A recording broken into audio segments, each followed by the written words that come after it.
The best bosses have some of the most compact design. You see, when Splatoon was first released back in May of 2015, it received plenty of praise for its surprisingly well-designed single-player campaign, featuring a chunk of levels that drove players through the colorful vistas of the game in an excitingly Mario Galaxy style of linearity. This mode packed much more punch than most expected from a new multiplayer-focused IP, especially in the boss department. Each new foe brought with them their own memorable design and creative attack pattern, which made each fight into an exciting exploration of the game's unknown aspects. And bundled within this multiplayer's Trojan horse of an innovative single-player experience was what I believe to be one of the most appealing bosses of recent years, DJ Octavio.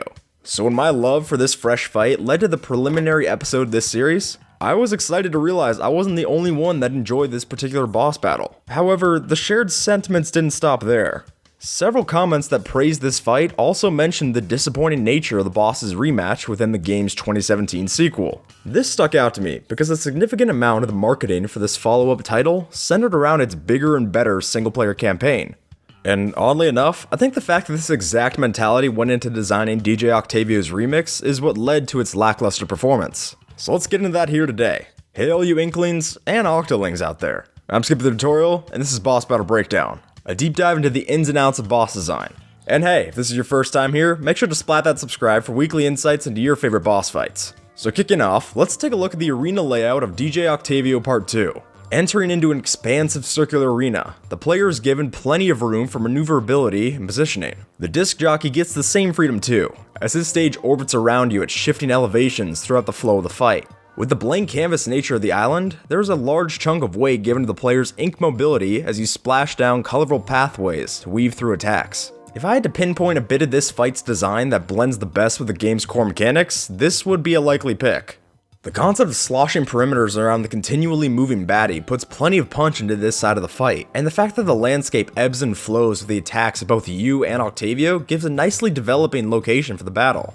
However, the fight takes these base concepts and fumbles them in the overall execution. While the color contrast map does allow for some interesting paths and forces the player to either find a way or make their own, each new phase of the fight completely wipes the slate, washing away the potential for strategizing future ink splotches for later use. Moreover, the sheer size of the island, when partnered with its smooth and basic topography, leads to quick getaways. The problem with this is that the threat of any of Octavio's attacks in this vast expanse dusts away, since you always have plenty of room for your escape. But any semblance of neat design that exists in this arena section is lost in the translation to the final phase. In the ride rail conclusion, the necessity to hopscotch between grinds to avoid Octavio's gold fist attack pattern feels repetitive, primarily due to the cyclical nature of this part. This ultimately loses the charm of the game's essential ink mobility that is emphasized through this single-player mode. By missing out the chance to give a final test on the player's movement through vertical and horizontal planes, or any of the strategies from staying in one arena, this fight does just become the big loop the designers have you ride around on. Contrast this with Octavio's brawl in Splatoon 1, where the player locks into a constant chase with the DJ as they close in on his location.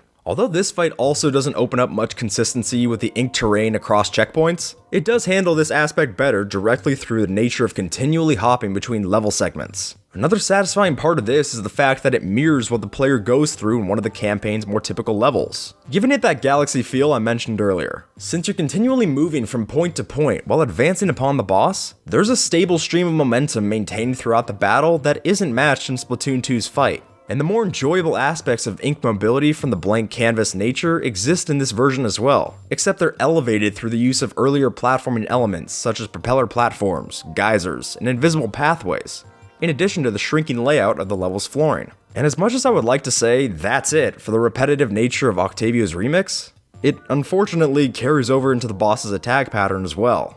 In this rematch, the player is tasked with volleying back his massive metal fists by spraying them with enough ink, making sure to avoid the spinning fist that cannot be reflected. Although, when partnered with the fight's other aspects, these attacks aren't all that threatening, since regardless of punch trajectory or style, they each can be easily evaded through the large amount of space provided to the player. Now, I'd be remiss not to mention that Octavio's moveset expands past this, with a dangerous assortment of suction explosives and bomb rushes. But again, these fall into the same issue of easy avoidance from the sheer amount of room given to the player. The only attack that he has, in my opinion, that builds past this flaw is the ink shower, which develops an exciting downside for just hiding out underneath his soundstage. And since this covers a chunk of land in the opposing ink, Each use of this move ripples some significant changes into the battle's landscape. His different phases don't do much to lend to a sense of progression, since the player's most significant impacts on the boss are just making him move and attack faster. To add on to the lacking design choices of that final ride rail section, I'll admit it does feel a little anticlimactic that after the build-up of the previous phases,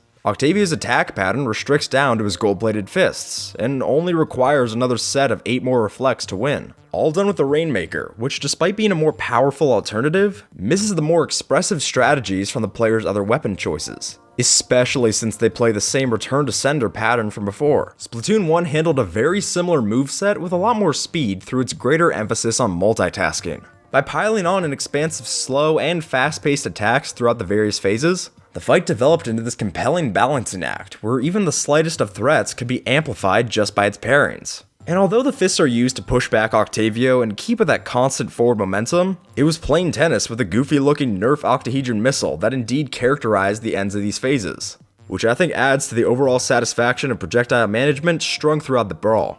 But if there's one thing that sticks out amongst these fights to me, and defines what went wrong with Splatoon 2's Octavio musical number, it was the faltered pacing. From a redundant level design that keeps you within these repetitive circles of play, to these attack patterns that build little from where they initially kick off, the fight never gets the chance to pick up any momentum, mainly thanks to the fat wad of cutscenes littered throughout this fight, because there's so many cutscenes. And it's here that the designers strive for a more significant battle shines through. By pushing for this more excellent story conclusion, and outlining the various beats within Callie's shift back to the wholesome side, the gameplay portion of this conclusion doesn't get the chance to raise that head of steam needed to offer any form of satisfying challenge, or even be that memorable of a fight. A lot of the design choices here feel heavily reliant on the optics of the fight, down to the forced Rainmaker ride rail face-off that leads you straight to a final spiral for finishing off the boss. Regardless of whether or not these story beats look cool, I'd argue that the gameplay's watered down nature, in tandem with the constant rehash of its earlier elements,